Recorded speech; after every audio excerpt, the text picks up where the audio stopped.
Welcome to True Real Studio, where we bring you some of the best stories from around the internet. If this is something you're interested in, please like, subscribe, and click the notifications so you don't miss a video. You can find all the original creators' links in the description. Tonight, we delve into the chilling story of Chimney Lee, whose life was tragically cut short by her husband, Curtis Allen Holliday. Her remains were discovered in a freezer, turning what seemed like a normal domestic setting into a scene of horror. Let's dive into this unsettling case, courtesy of Explore With Us. Our second story that we have in store for you today begins in Houston, Texas. Domestic criminal offenses are more common within households than many people think. Those who are fortunate and lucky enough are sometimes able to escape from these toxic dynamics. Unfortunately, others aren't. Curtis Allen Holliday, a 58-year-old business mogul, was known to be a kind man in public and a monster in private. His wife, 29-year-old Chimney Lee, was often subjected to distress throughout their marriage. In November and December of 2019, Curtis received two separate charges for assaulting Chimney Lee in their Houston home. Chimney Lee's family were mostly unaware of the situation she had faced, which is what made her sudden disappearance so shocking and confusing. On April 3rd, 2020, Chimney Lee's family could not seem to get in touch with their daughter for a few days. They knew that she was often busy and perhaps just unable to reach her phone. But it was extremely unlike her to not return any calls or texts. Whenever they tried to contact her husband, Curtis, he very cleverly dodged their questions. Something about Chimney Lee's lack of communication did not sit right with her family, so they quickly reported her missing to local authorities. In cases involving a violent spouse in particular, it is common to question the partner of the missing person, as they may have had something to do with it. This made questioning Curtis Allen Holliday rather easy, and soon this led to the police arresting Curtis on May 5th, after he was charged with violation of bond on a protective order and continuous harm against a family member.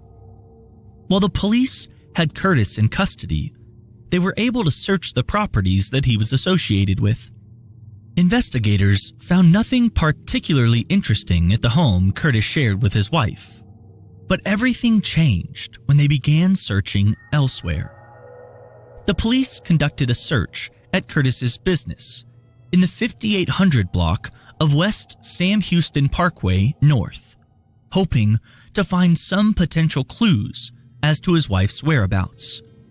And when the officers were about to end their search, one of the investigators realized that the business had rather large commercial freezers on site.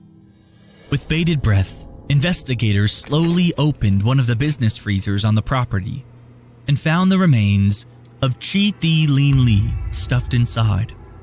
The brutal and horrific discovery was not at all what investigators had expected to find when they entered Curtis's business property.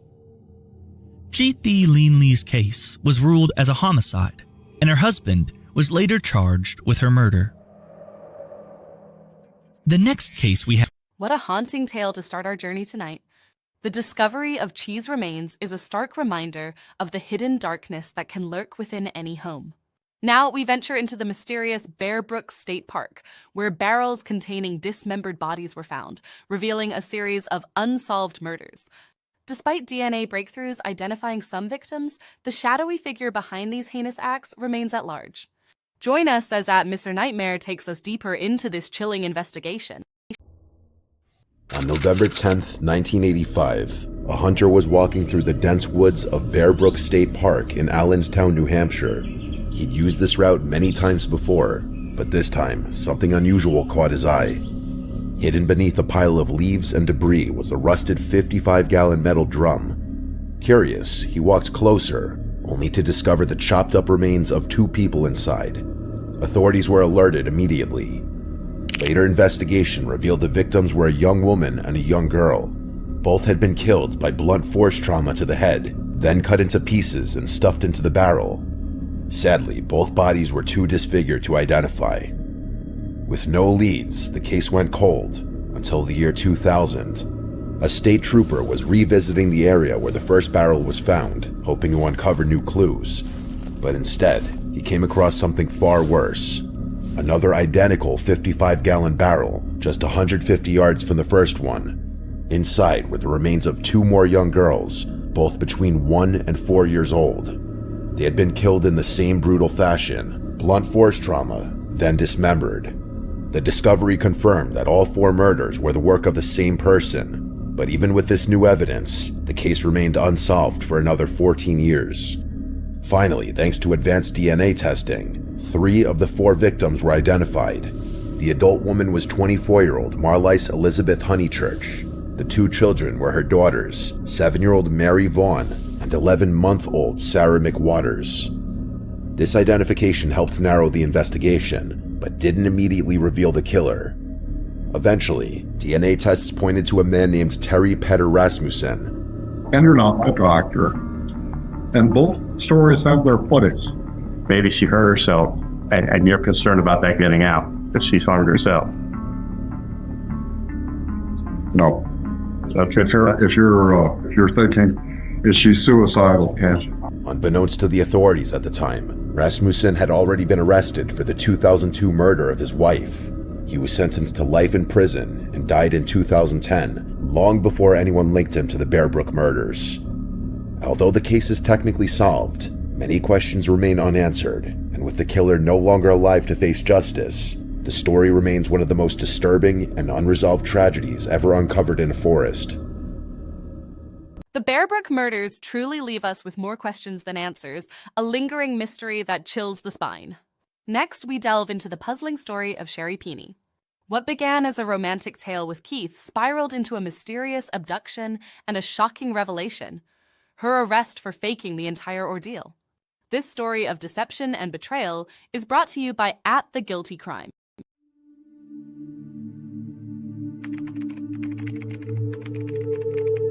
Hi everyone, my name is Mark, and today we're going to take a look at another horrible case with you. Keith and Sherry Peeney first met in middle school when he was in the 7th grade and she was in the 8th. They were each other's first kiss. Their friendship quickly blossomed, and they remained close throughout their teenage years. However, as time went on, they lost touch with each other and went their separate ways. Years passed, and Sherry moved on with her life. She married another man in 2006, but their marriage only lasted for 2 years. After the divorce, Sherry found herself single again. Little did she know, fate had other plans in store for her. One day, she unexpectedly ran into Keith, and sparks instantly flew. The years apart had brought them both growth and maturity, and they realized just how much they had missed each other. Keith and Sherry arranged a date to give their love another chance. From that moment on, their connection grew stronger with each passing day. Within a year of reconnection, Keith and Sherry knew they were meant to be together. They married in 2009, had 2 children, and lived in Redding, California. Sherry used to work in telecommunications, but after giving birth to her children, she quit her job and stayed home with her children. Keith continued to work at Best Buy as a member of the Geek Squad. From the outside, the Peeney family seemed to have an ideal life. On November 2nd, 2016, Keith and Sherry Peeney's image of the perfect life shattered when Keith arrived home to find his wife missing. It was unusual because Sherry was usually always home when Keith came home from work.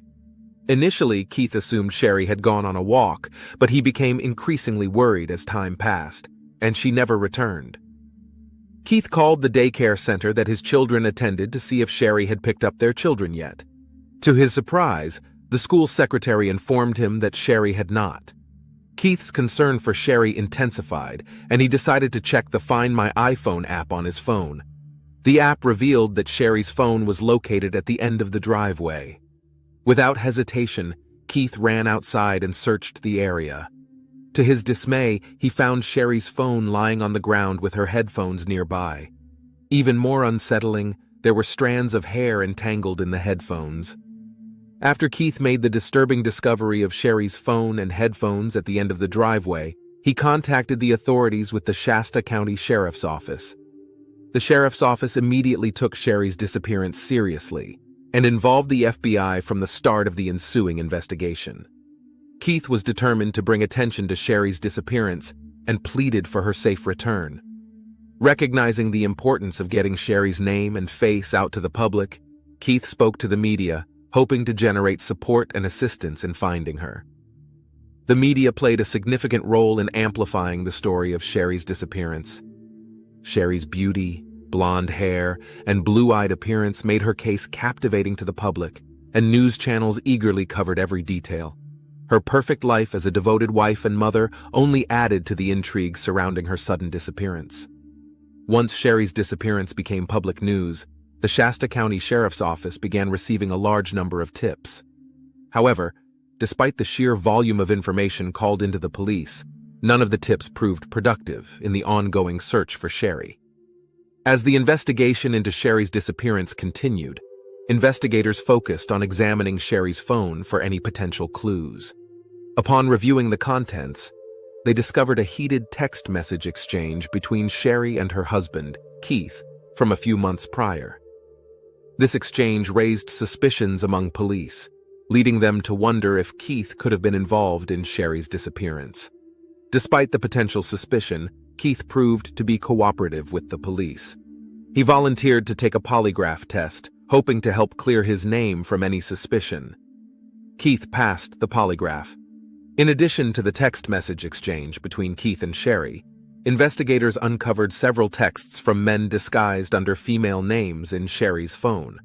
Upon closer examination, it seemed as though Sherry was planning to leave Keith.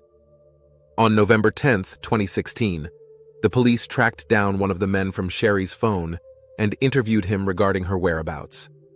According to the man, he and Sherry had met 5 years earlier at a restaurant while she was attending a work conference. The man stated he had no idea where Sherry was, but he had some insights into her relationship with her husband, Keith. During the interview, the man revealed that Sherry had a disregard for Keith and feared him. He had allegedly told Sherry that Keith was violent and abusive and would often keep her locked up in their home. After receiving the accusation from the man who knew Sherry that her husband Keith was abusive, the police launched an investigation to determine if there was truth to these accusations. However, after interviewing friends and neighbors of the couple, the police were unable to find any substantial evidence to support the notion that Keith was a violent individual. What the police learned from Keith and Sherry's friends was interesting. All the individuals expressed that Sherry was known for having a tendency to be dramatic and attention-seeking. This info led the police to consider the possibility that the allegations of abuse may have been exaggerated or fabricated. Several days after Sherry went missing on November 24, 2016, the police received a phone call at 4:32 a.m. on Thanksgiving morning. The caller informed the police that there was a woman on the side of I-5 who appeared to be in need of assistance. After receiving this information, the officers swiftly responded and headed to the location. Upon arriving at the scene, the police discovered a woman with chains and zip ties wrapped tightly around her. Due to her disheveled state, it took a few moments for the officers to realize that the woman was Sherry Papini, who had been missing for several days. The officers were relieved to find Sherry alive and quickly began the process of freeing her from restraints. They carefully removed her chains and zip ties, ensuring her safety. Once she was released, the officers transported Sherry to the hospital to receive medical attention. When Sherry arrived at the hospital, the severity of the situation became apparent. Sherry had multiple bruises covering her body, her hair was noticeably shorter, and a burn mark could be seen on her arm. She also had a bad rash on her arm. Additionally, her weight had declined to a dangerous level, at only 87 pounds. While Sherry was recuperating at Woodland Memorial Hospital, the police attempted to interview her, but Sherry was too emotional to provide any details. Sherry would only cooperate if her husband, Keith, were present during the interview. As a result, Keith was allowed to stay in the room while Sherry recounted the incident. According to Sherry, she was out jogging when a dark-colored SUV driven by two women approached her. One of the women, who was older, disembarked from the vehicle and approached Sherry, brandishing a gun. The younger woman remained in the car. Sherry stated that she was forced into the back of the vehicle against her will. Prior to entering the SUV, Sherry retrieved her phone and headphones from the driveway and intentionally left them behind, along with strands of her hair. She said she did this to alert Keith that something was wrong. Sherry continued telling the story of her abduction to the police and her husband, Keith. She said that during the journey, she kept falling asleep in the back of the SUV, making it hard to keep track of time. Additionally, she mentioned that the two women had wrapped something around her face, preventing her from seeing where she was. According to Sherry, the two women informed her that they had kidnapped her because there was a man who wanted to buy her, and she was to be delivered to that person. They did not specify who the man was or where he was located. Sherry expressed fear and concern about her situation, as she had no idea where she was being taken or what would happen to her. During her captivity, Sherry claimed she was subjected to physical abuse by one of the two women she was being held with. According to Sherry, this woman would hit her frequently, leaving her with various injuries. Sherry also alleged that she was branded on her right shoulder with the word Exodus, which the woman said had been done to appeal to Sherry's buyer, who was allegedly a police officer. Sherry further stated that her captors played mariachi music frequently, which she found unsettling and disorienting. The constant playing of this type of music added to the atmosphere of her captivity, making it more isolating and oppressive. Sherry mentioned that she was confined to a single room with a boarded window. Regarding the living conditions, Sherry talked about a closet where she was chained. This closet served as a makeshift bathroom, as there was a bucket inside that she could use to urinate and defecate. About 3 weeks into her captivity, Sherry recalled hearing a gunshot. Following the gunshot, Sherry never saw the older Hispanic woman again. This sudden disappearance raised several questions in Sherry's mind. Was she killed? The younger woman, who had remained silent throughout the ordeal, now took charge. This woman ordered Sherry to get into a car, and they proceeded to drive along I-5. Suddenly, the car came to a stop. Sherry was startled by the sudden and unexpected halt. She looked around, trying to assess the situation. Then, the younger woman told Sherry to exit the vehicle. Confused and uncertain, Sherry cautiously complied. Sherry felt a mixture of fear and excitement as she exited the car. Was this her chance to escape? Or was she being led into a more dangerous situation? She was left with no answers, only uncertainty. After Sherry was found on the side of I-5, the Shasta County Sheriff's Office held a press conference to announce her safe return. During the press conference, the police said Sherry had been abducted by two Hispanic women, sparking widespread concern among the public. However, the response to this news was not without consequences. Following the press conference, a wave of racism emerged, targeting individuals of Spanish descent. The reporting of Sherry's abduction had intensified public fear and anxiety, leading some to lash out at individuals perceived to be associated with the Hispanic community. When Sherry became settled back at home after her abduction, she started attending therapy sessions. Since Sherry lived in California, she became eligible for the Victims' Compensation Fund, which uses public funds to help pay for victims' therapy. In the aftermath of the abduction, Sherry started spending a significant amount of time in her house. She avoided going out as frequently compared to her previous lifestyle. 1 year into the investigation of Sherry's abduction, the police released a composite sketch of the two Hispanic women believed to be involved in the crime. However, despite this significant step, no leads came in. Additionally, the police revealed the discovery of male DNA on Sherry's underwear, which she was wearing when she was found on the side of I-5. The police said this DNA sample did not match that of Sherry's husband, Keith. 2 years had passed since Sherry's abduction, and the police still hadn't obtained a match on the male DNA found in her underwear. Despite their efforts, no leads emerged, and the case remained unsolved. However, in 2020, a breakthrough finally came. With renewed determination, the police working on Sherry's case sought authorization to utilize familial DNA techniques to locate the donor of the elusive DNA. This innovative approach allowed them to use the existing DNA profile to identify potential relatives of the donor. Familial DNA testing is a powerful investigative tool used in criminal investigations. It involves analyzing DNA evidence to determine if it matches any family members of a suspect. By identifying genetic markers shared between family members, investigators can narrow the list of potential suspects and identify potential familial relationships. When the police working on the Sherry Papini case got the family DNA match on the male DNA found in her underwear, they were surprised to see that it came back as a close relative to James Reyes, Sherry's ex-boyfriend. This development raised several questions and became a major turning point in the investigation.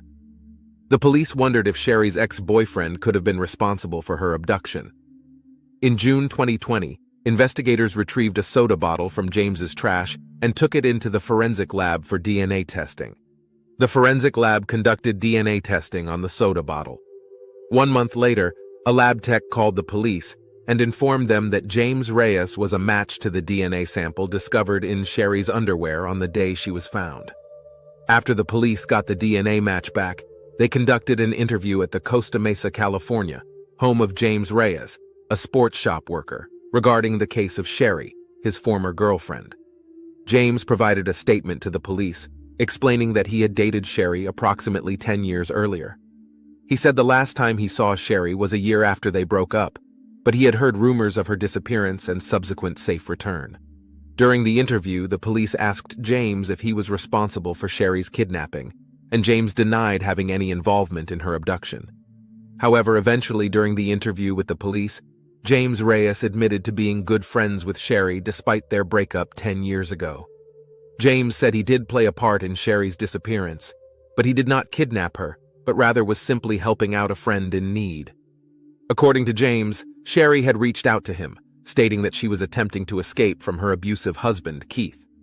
James disclosed to the police on November 2, 2016, that one of his friends had rented a car for him, which turned out to be the same vehicle he used to pick up Sherry the following day. According to James, Sherry got in the back seat and laid down as he made the long drive back to Costa Mesa. Sherry confined herself to the bedroom throughout her stay at James's house. He continued with his daily routine, while Sherry occasionally assisted him by cleaning and cooking. She boarded up the bedroom window because she wanted the room door. While Sherry stayed with James, he noticed that she was intentionally trying to lose weight by eating as little as possible. James informed the police that Sherry requested his help in committing acts of self-harm against herself, specifically by hitting herself hard to create bruises. On one occasion, Sherry asked James to shoot a hockey puck off her knee, even though he was uncomfortable with the request. Despite his reservations, James complied, ultimately engaging in this harmful behavior with Sherry. James admitted to branding Sherry with Exodus on her right shoulder. He stated that they had purchased a wood-burning tool from Hobby Lobby specifically for the purpose of committing the act. According to James, one day, Sherry unexpectedly informed him of her decision to leave his house. Before departing, Sherry requested James to obtain chains and zip ties. Sherry instructed him to bind her securely before driving her back to Redding, California. During the drive, Sherry told James to pull over, which he did. She jumped out of the vehicle, and James drove away. When the police asked James if he knew anything about the 2 Hispanic women Sherry claimed abducted her, he said he had no idea what she was talking about. When the police visited James's house, they were taken aback by the discovery of numerous rooms that matched descriptions given by Sherry when she talked about where she was held captive. Strikingly, James's bedroom and closet matched a drawing Sherry had made for the police, depicting the exact layout of the rooms she had experienced during her confinement. Furthermore, the police noticed a remarkable coincidence. A table at James's house closely resembled the one Sherry had mentioned in her early interviews with the police. Several days after the police had spoken to James Reyes, they scheduled an interview at the police station with Sherry and Keith. The police had gathered a significant amount of evidence, which they believed to be conclusive proof that Sherry had staged her abduction. During the interview, they were prepared to confront Sherry with their findings. Before the police confronted Sherry with the truth that she staged her abduction, they asked her if she wanted her husband Keith to leave the interview room. However, Sherry did not say anything. The police then made the decision to leave Sherry and Keith alone in the room for a few minutes. During this time, Sherry approached Keith and revealed to him that she didn't want the police to find the Hispanic woman who had abducted her. Sherry believed she owed her life to the woman because she had allowed her to go. She didn't want to press charges against her. Keith listened to Sherry's explanation. He then expressed his concerns because he didn't think Sherry was making any sense and was starting to get scared. He emphasized that regardless of Sherry's decision not to press charges, the woman would ultimately face consequences for her actions. The police returned to the interview room, and that was when Sherry and Keith were informed that the police had obtained a familial DNA match on the male DNA that had been found on Sherry's clothing. The name the police mentioned was James Reyes, her ex-boyfriend. Keith had a physical reaction upon hearing the name. He recognized James as Sherry's ex. After the shocking revelation that James Reyes, Sherry's ex-boyfriend, was a match to the male DNA found on her underwear, the police proceeded to inform Sherry and Keith that James had passed a polygraph test. The police said they thought Sherry staged her abduction. They also stated that they had gathered evidence to corroborate James's story, leading them to believe he was telling the truth. The police informed Sherry that they possessed information indicating that her dramatic weight loss during her disappearance was a deliberate choice on her part to consume fewer calories. They added that the rash on her arm was believed to have originated from the cleaning supplies she had utilized at James's residence. Furthermore, the police asserted that they had acquired knowledge that James had inflicted a brand upon Sherry using a wooden tool they had purchased from Hobby Lobby. Additionally, it was revealed that Sherry's broken nose was the result of an injury she had inflicted upon her using a hockey stick. Despite facing overwhelming evidence indicating she had staged her abduction, Sherry maintained her composure and acted as though she was oblivious to what the police were referring to. Sherry told the police that she hadn't seen James since they broke up years ago when she went to his brother's funeral in Southern California. However, the police informed Sherry that they knew that she was lying. James had provided them with information regarding her disappearance and details that no one else would know.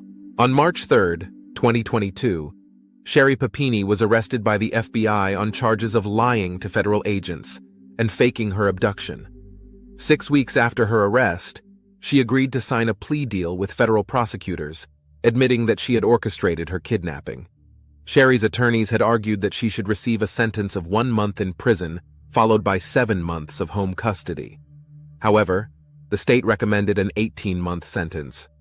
Several months later, in September 2022, Sherry was sentenced to 18 months in prison and ordered to pay a fine of $300,000.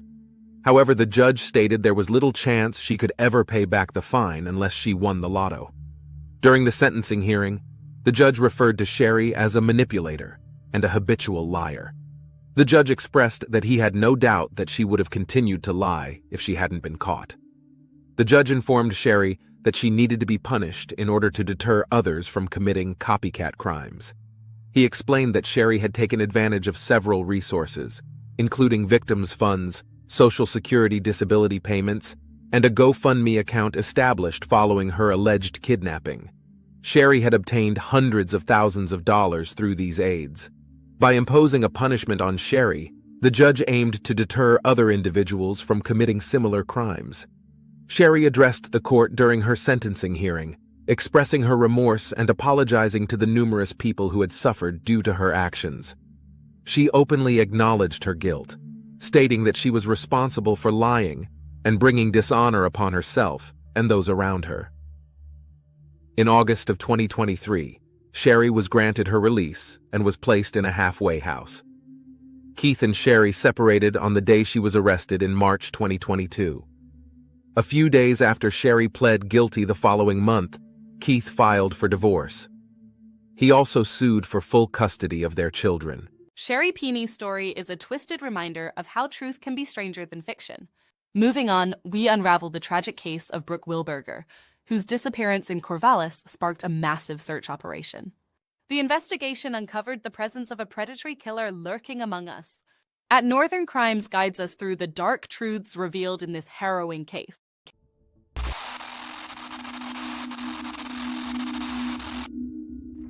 On May 24, 2004, 19-year-old Brooke Wilberger was cleaning outdoor lamp fixtures at the Oak Park Apartments near Oregon State University in Corvallis when she vanished in broad daylight. What began as a routine maintenance task would become one of Oregon's most publicized missing persons cases, launching a massive search effort that would captivate the nation and ultimately expose the dark truth about a predator who'd been stalking young women across the Pacific Northwest. Brooke was the embodiment of wholesome American youth. A sophomore at Brigham Young University in Utah, she just finished her freshman year and was spending the summer in Corvallis, helping her sister Stephanie Hansen manage the Oak Park Apartments. Born on February 20th, 1985, Brooke was a devout member of the Church of Jesus Christ of Latter-day Saints, known for her bright smile, love of soccer, and dedication to her family and faith. On that fateful Monday morning, Brooke was cleaning the bulb covers of tall lamps that lined the apartment complex's parking lot. Her sister had left to drop off her child at preschool, leaving Brooke alone to complete the maintenance work. When Stephanie returned, she found a scene that would haunt her forever. Brooke's cleaning supplies sat abandoned at the base of a lamppost, and a pair of flip-flops lay askew on the asphalt, as if they'd been kicked off in a struggle. The disappearance triggered one of the largest search efforts in Oregon's history up to that point. Within hours, hundreds of volunteers joined law enforcement officers in scouring the area around Corvallis. The search expanded to cover over 1,000 acres, involving helicopters, search dogs, and even dive teams. The Mormon community rallied around the Wilberger family, with the local LDS Stake Center becoming the command post for volunteer searchers who came from across the Pacific Northwest. As days turned into weeks, the case attracted national attention. America's Most Wanted featured Brooke's story, and a reward fund grew to $30,000. Her parents, Greg and Cammie Wilberger, made emotional pleas for information, never losing hope that their daughter would be found alive. The family's faith sustained them through the darkest hours, with Greg expressing his belief that Brooke was still out there somewhere. The investigation initially focused on several persons of interest, including Sung Koo Kim, a man charged with stealing women's underwear from college dorms. However, Kim was eventually cleared when he provided an alibi. The case seemed destined to remain unsolved until a breakthrough came from an unexpected source. In November 2004, Joel Patrick Courtney was arrested in Albuquerque, New Mexico, for the kidnapping and rape of a University of New Mexico student. When New Mexico authorities ran Courtney's criminal history through Oregon's databases, they discovered he'd failed to appear in a Newport court on the day Brooke disappeared. Phone records showed Courtney had called the court from Corvallis that morning, claiming he was driving toward Newport but was running late. The connection was too significant to ignore. Courtney, a 39-year-old drifter with a history of violence against women, had been in Corvallis at the exact time and location of Brooke's disappearance. Further investigation revealed that Courtney's family had been cooperative with authorities, and evidence began mounting against him. In August 2005, Courtney was indicted on 19 counts related to Brooke's murder, including 14 counts of aggravated murder, one for each legal theory of how she was killed.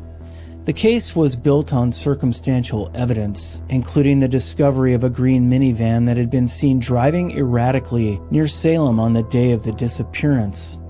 Despite the lack of Brooke's body, prosecutors felt confident they could prove Courtney's guilt. The case represented a milestone in Oregon legal history.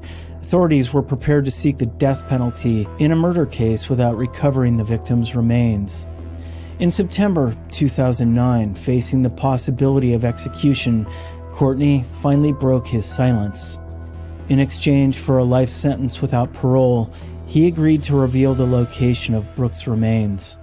On September 21, 2009, more than 5 years after her disappearance, Brooke's body was recovered from a remote area in the Oregon Coast Range. Courtney's confession revealed the horrific truth. He'd abducted Brooke at knife point, bound her with duct tape, sexually assaulted her and then bludgeoned her to death before hiding her body in the woods. The confession also revealed that Courtney had attempted to abduct 2 other younger women near Oregon State University on the same day, but both had managed to escape.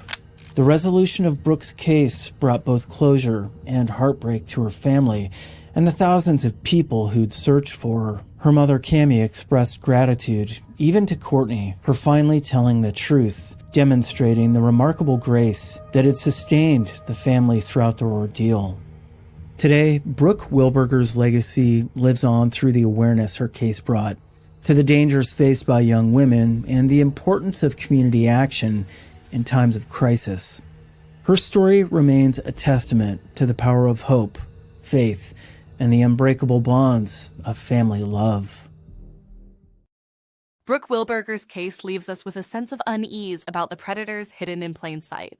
Our next tale brings us back to 1986, where the murders of Jennifer Bastian and Michelle Welsh sent shockwaves through their communities. Thanks to DNA advancements, justice finally caught up with their killers, providing some closure to these haunting cases. This gripping story comes from at Criminal Core YT. Those who knew and loved Michelle had to live with the thought that the perpetrator was out there, living their life without consequence. It was not until 2019 that a major development in the case occurred. A team of detectives were tasked with looking at Michelle's case. After re-examining everything at their disposal, they were able to narrow down that suspect list of 5 to 2 individuals, one of whom was a 50-year-old father of 4 children named Craig Henry Rumsby. He was previously a neighbor of the Bright family. Confident that he could be their man, an undercover police operation was launched to befriend Rumsby. It began in November 2019, when Rumsby met a group of individuals who he thought belonged to a gang. An elaborate story had been created that involved a mysterious higher-up called the Big Boss, a large sum of money to be made, and a dirty cop. But this was all a fabrication. For the next 8.5 months, Rumsby was involved in various acts on behalf of the gang. The members continued to stress how important loyalty was to them. It was March 2020 when the corrupt police detective came into the picture. While speaking with this undercover officer, Rumsby stated that authorities had tried to pin Michelle's slaying on him. 5 months went by as the group continued to further their relationship with Rumsby. Then, various members began calling him to alert Rumsby that the authorities were looking at him for some case. One of them stressed to Rumsby that we cannot do anything if there is heat on one of us, so this has to be fixed before anything goes ahead. On August 10, 2020, the reward was raised to $1 million. Rumsby commented on that appeal, posted to the NSW Police Force Facebook page, saying, "It is so sad they have not caught her perpetrator. Michelle was like a sister to me. I feel sorry for the family." Then, Rumsby was called to meet the boss. He told Rumsby that he was a suspect in 2 cases, and this attention was bringing heat to the family. And this is when the trap was set. The boss said to Rumsby, "If you are not honest with me, mate, I cannot help you, and the fallout of that is that unfortunately, we cannot do any more work together." He initially feigned innocence, telling the boss that he knew nothing about the case. About 2 hours later, Rumsby was shown copies of police documents and records, including a photo of his red Ford Falcon.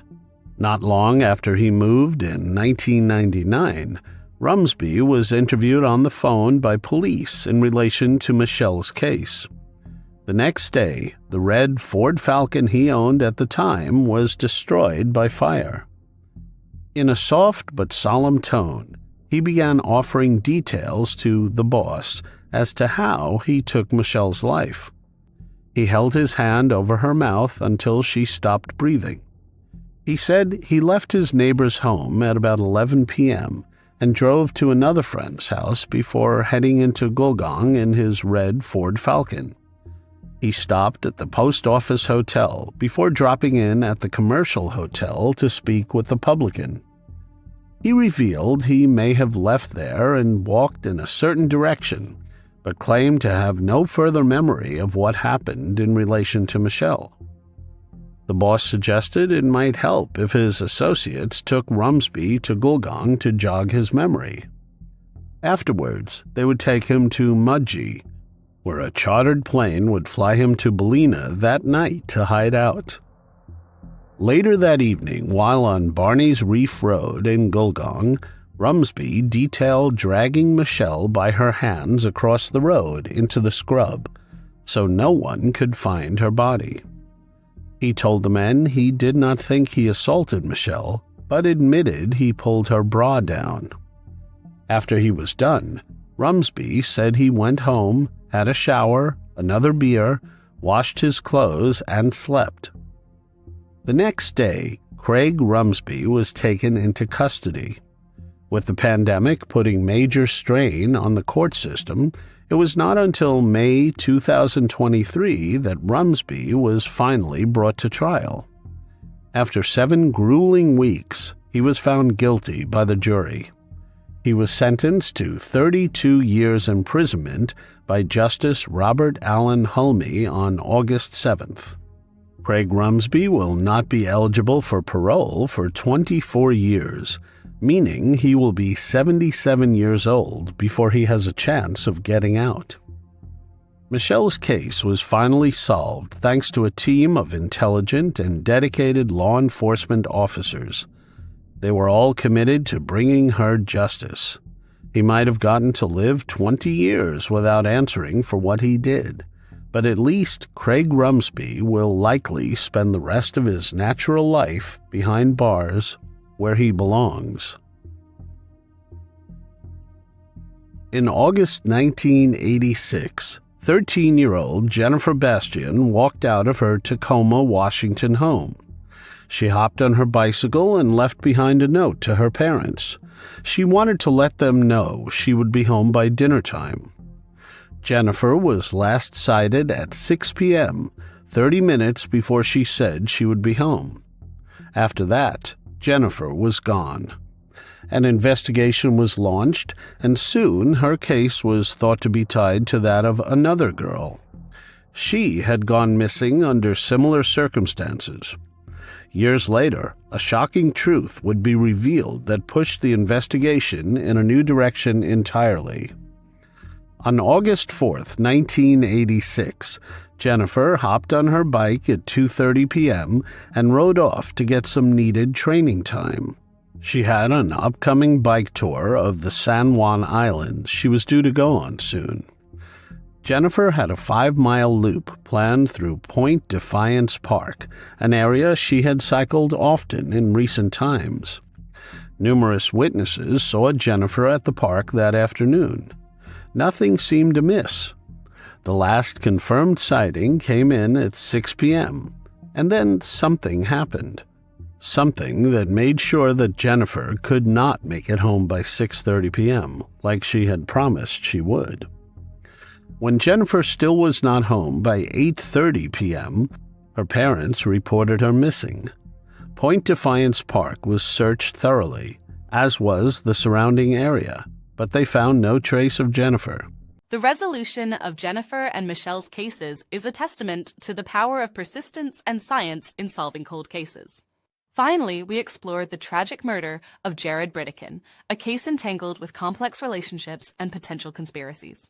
The investigation led to the arrest of his ex-wife Shayna Gardner, her new husband Mario Fernandez, and an accomplice Henry Tannen. At Stay Awake Vids takes us through this intricate web of betrayal and justice. On February 16, 2022, at 7:52 p.m., the Jacksonville Police Department received a 911 call from a man reporting shots fired. Jacksonville Beach, 911. Hey, yeah, I'm pretty sure I just heard 3 or 4 gunshots, and now there's a bunch of cars that are backed up. Just thought you might want to get somebody out here because I was 100% gunshots. All right, I'll get him over there. All right, cool. Thanks. Moments later, the police department received more 911 calls, this time reporting that someone had collapsed next to their vehicle and was blocking the road. There is a car standing. The case of Jared Brittakin is a somber reminder of how betrayal can lead to tragedy. We hope these stories have captivated and intrigued you, leaving you with a sense of the dark complexities of human nature. Thanks for tuning in to True Real Studio. Don't forget to like, subscribe, and hit the notification bell. See you next time for more stories that will make your skin crawl.